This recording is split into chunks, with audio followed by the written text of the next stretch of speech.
ఇక ఏపీ ఉద్యోగులను తెలంగాణకు కేటాయించే అంశం మళ్లీ తెరపైకొచ్చింది. 891 మంది ఏపీ ఉద్యోగులు రాష్ట్రానికి వచ్చేందుకు రంగం సిద్ధమవుతోంది. రేవంత్ ప్రభుత్వ సమ్మతి కోరుతూ ఏపీ సర్కార్ లేఖ రాయడం ఉద్యోగ వర్గాల్లో కలవరం రేపుతోంది. ఏపీ ఉద్యోగుల రాకను తెలంగాణ ఉద్యోగులు తీవ్రంగా వ్యతిరేకిస్తున్నారు.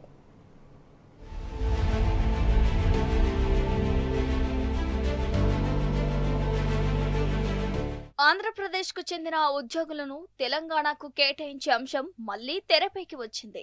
ఏపీలో పనిచేస్తున్న 891 మంది ఉద్యోగులను తెలంగాణకు అంటగట్టబోతున్నారు. ఈ మేరకు తమ రాష్ట్ర ఉద్యోగులను తీసుకునేందుకు తెలంగాణ ప్రభుత్వ సమ్మతి కోరుతూ ఏపీ జీఏడీ అధికారులు తెలంగాణ సీఎస్ కు లేఖ రాశారు. తెలంగాణ ప్రభుత్వం వీరికి గ్రీన్ సిగ్నల్ ఇస్తే ఈ 891 మంది ఉద్యోగులు తెలంగాణకు వస్తారు. గత 12 ఏళ్లలో 2800 మంది ఉద్యోగులు ఏపీ నుంచి తెలంగాణకు వచ్చారు. కొంతకాలం క్రితం రేవంత్ రెడ్డి సర్కార్ 122 మంది గెజిటెడ్, నాన్ గెజిటెడ్ ఉద్యోగులను ఏపీ నుంచి తెలంగాణకు రప్పించింది.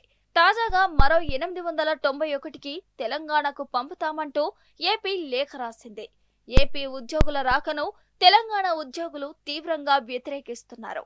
ఈ ఉద్యోగులను అనుమతించే విషయంలో సర్కార్ పునరాలోచించాలని తెలంగాణ నాన్ గెజిటెడ్ అధికారుల సంఘం డిమాండ్ చేసింది.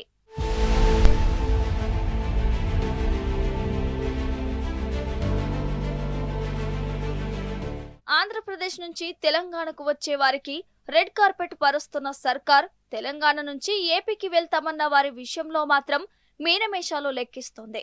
1369 మంది టీచర్లు, ఉద్యోగులు తాము తెలంగాణలో ఉండలేమని, ఇక్కడ పనిచేయలేమని, తమను ఏపీకి పంపాలని మొత్తుకుంటున్నా పంపించడం లేదు. వీరంతా ఏపీ స్థానికత గల ఉద్యోగులే. వీరిలో టీచర్లు, జిల్లా, జోనల్, మల్టీ జోనల్ ఉద్యోగులు ఉన్నారు. వీరిలో 600 మంది టీచర్లున్నారు. 200 మంది వరకు 30% హెచ్ఆర్ఏలోనే పనిచేస్తున్నారు.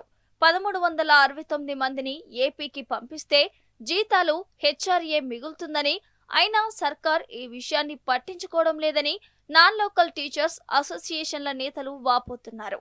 ఏపీ నుంచి తెలంగాణకు ఉద్యోగులను కేటాయించినట్టే తెలంగాణలోని వారిని ఏపీకి పంపించాలని డిమాండ్ చేస్తున్నారు.